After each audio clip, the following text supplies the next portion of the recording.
Mehdi gidebilirsin. Bizim için şey ille. Çek abi böyle kullanmazsın Erdoğan. Erdoğan abi Mehdi'yi unuttun galiba Mehdi'yi.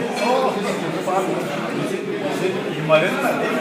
Yani Erdoğan böyle yan yana gelmiş. Böyle gençler.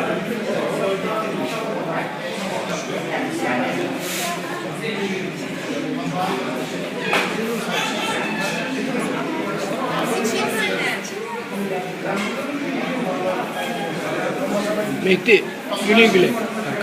Gene görüşürüz, telefonlaşırız. Hadi güle güle. Hocam nasıl buldunuz sergiyi? Süper, çok güzel ya. Vallahi ellerine, yüreklerine sağlık.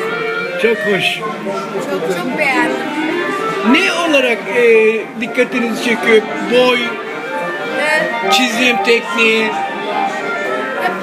Kendimden bir şeyler buldum. Yaşadığım toplumdan bir şeyler buldum. Toplumu çizgileriyle anlatmaya çalışmış. Çok teşekkür ederim. Sağ olun.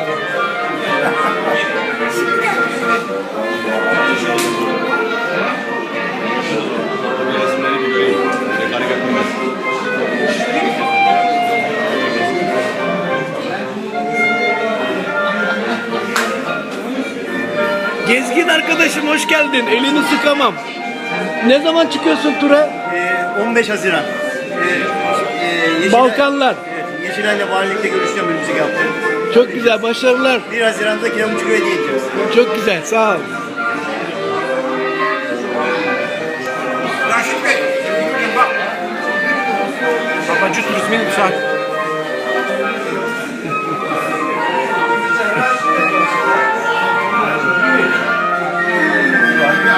Adam bir kere görüldü.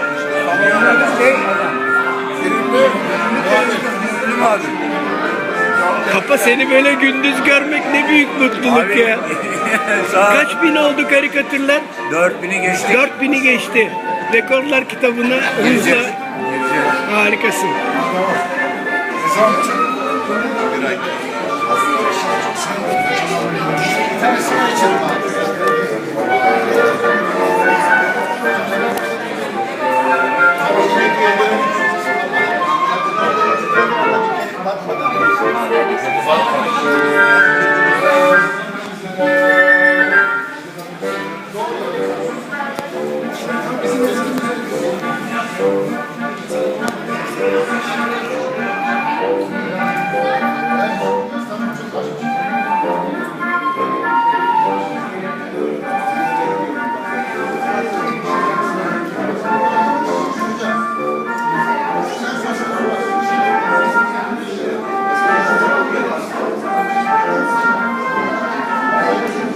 Müthiş bir buluş ya.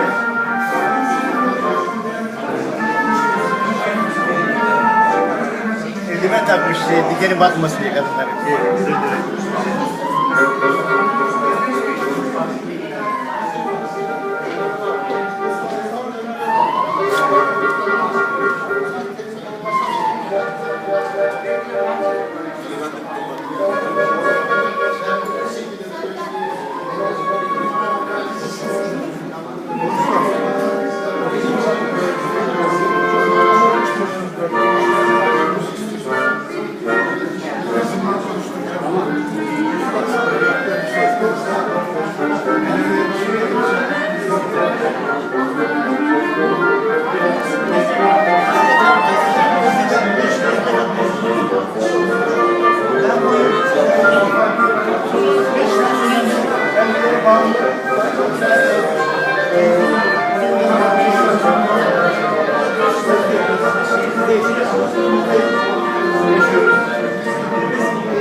Çekimi dans ettirdim çekerken.